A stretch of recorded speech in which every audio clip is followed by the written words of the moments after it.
Lance Gooden, a Republican from Texas, tried to position himself as the truth teller, the man demanding accountability over the release of Jeffrey Epstein's files. But his tone and timing exposed something else entirely. His outrage didn't come when it could have mattered most. It came now, in a moment of political theater designed to frame Democrats as hypocritical rather than focus on the actual crimes, the survivors, or the need for real transparency. My colleague from Georgia, you sat back for 4 years when Joe Biden was president. I'm curious, and I really do mean this, because the ranking member, you read the letter that you were raising hell back when you were in your position. Will someone, and I will yield to you, will someone answer for me why Joe, let me ask the question first. And I'm going to take my time back if you don't answer the question, because I want the question answered. I will happily answer. Why did Joe Biden not release these files, and why did none of you come out and call for the release of these files when Joe Biden was president? Why did you wait until it became a political issue if your motivations are so pure? Mr. Goldman, yes, I'll yield to you. So, first of all, the reason why this has become such a big issue. No, that wasn't the question. The question was, why did you all not push the Biden admin to release the files? Right. Why did not one of you say Joe Biden's Justice Department should release these files, and if he doesn't, damn it, I'm going to get a discharge petition? So why didn't anyone do that? I'm trying to answer. That we were not aware, I think it's safe to say, that Donald Trump was in the Epstein files. No, I'm not talking about Donald Trump. Everyone in this room knew about Epstein. It was a huge national story. I'm asking you, why did Joe Biden not release the Epstein files? It's irrelevant who may or may not have been in them. Why didn't you care about these victims? Irrespective of the fact that your political opponent could or could not be attached to these files, why weren't you guys calling out the Joe Biden administration to release the files? Please, someone answer.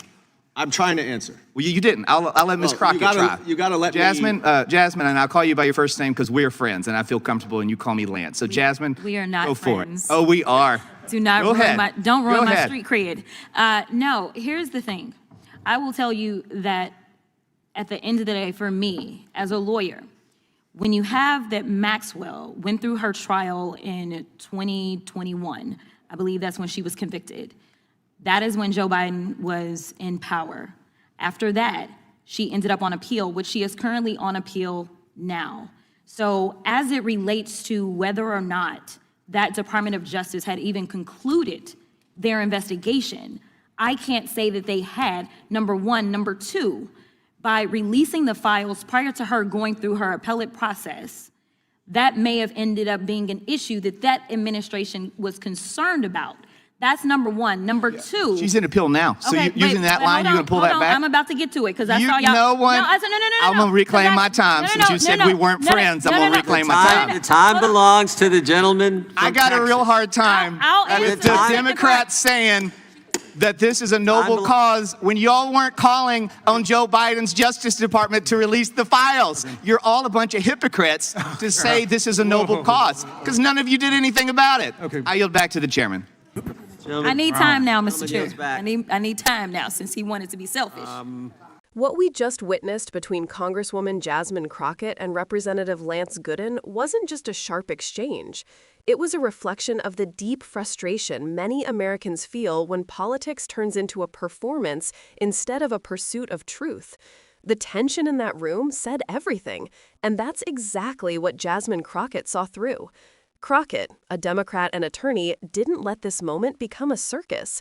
She used logic, not volume. She used law, not emotion. When Gooden tried to pull her into his friendly banter, calling her Jasmine and claiming they were friends, she didn't play along.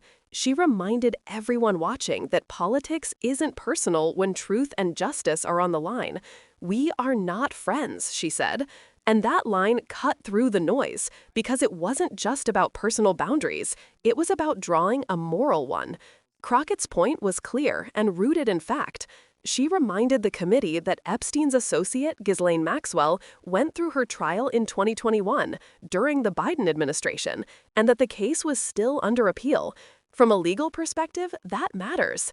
Releasing files during an ongoing appeal could compromise the integrity of the judicial process. The Department of Justice doesn't just operate based on political pressure, or at least it shouldn't. It follows procedure, precedent, and due process. That's what makes Crockett's approach powerful. She didn't need to yell to make her case.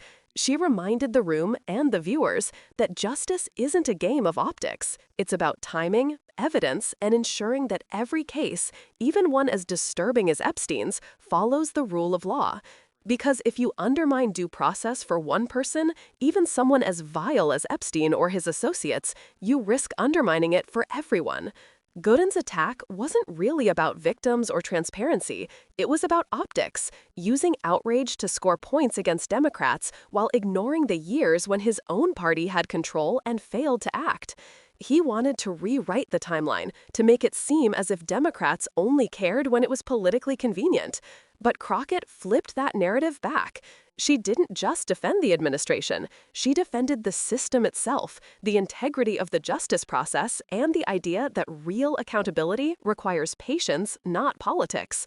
Her calm dismantling of his argument did more than expose the weakness in his question. It educated anyone watching about how justice actually works. The public deserves to understand that investigations, especially those involving appeals and ongoing criminal networks, aren't as simple as flipping a switch. There are legal and ethical constraints that prevent premature disclosures.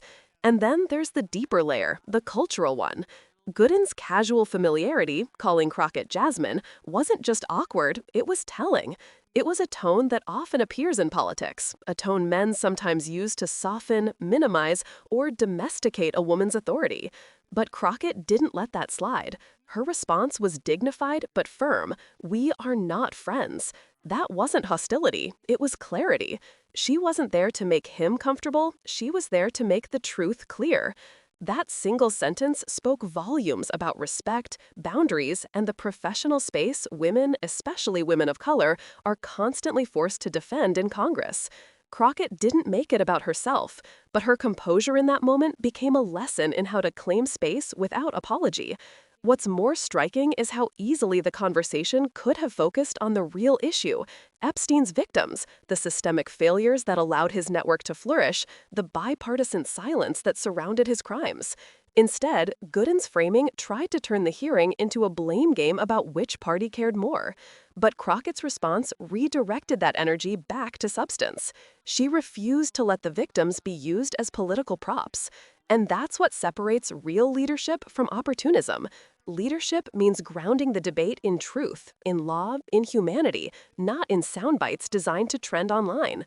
Crockett's answer wasn't defensive, it was educational. She reminded the committee and the country that justice isn't always fast, but it must be fair. If we take a step back, the bigger picture becomes clear. Epstein's crimes were the product of a culture of privilege, power, and protection, one that transcended political parties. For years, elites, regardless of affiliation, looked the other way. The outrage we're seeing now from some corners of the political spectrum isn't new, it's reactionary. It's designed to shift blame, not to solve the problem. Crockett's answer wasn't defensive, it was educational. She reminded the committee and the country that justice isn't always fast, but it must be fair. If we take a step back, the bigger picture becomes clear. Epstein's crimes were the product of a culture of privilege, power, and protection, one that transcended political parties.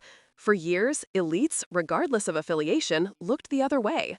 The outrage we're seeing now from some corners of the political spectrum isn't new, it's reactionary. It's designed to shift blame, not to solve the problem. Crockett's answer wasn't defensive, it was educational. She reminded the committee and the country that justice isn't always fast, but it must be fair. If we take a step back, the bigger picture becomes clear. Epstein's crimes were the product of a culture of privilege, power, and protection, one that transcended political parties. For years, elites, regardless of affiliation, looked the other way. The outrage we're seeing now from some corners of the political spectrum isn't new, it's reactionary. It's designed to shift blame, not to solve the problem.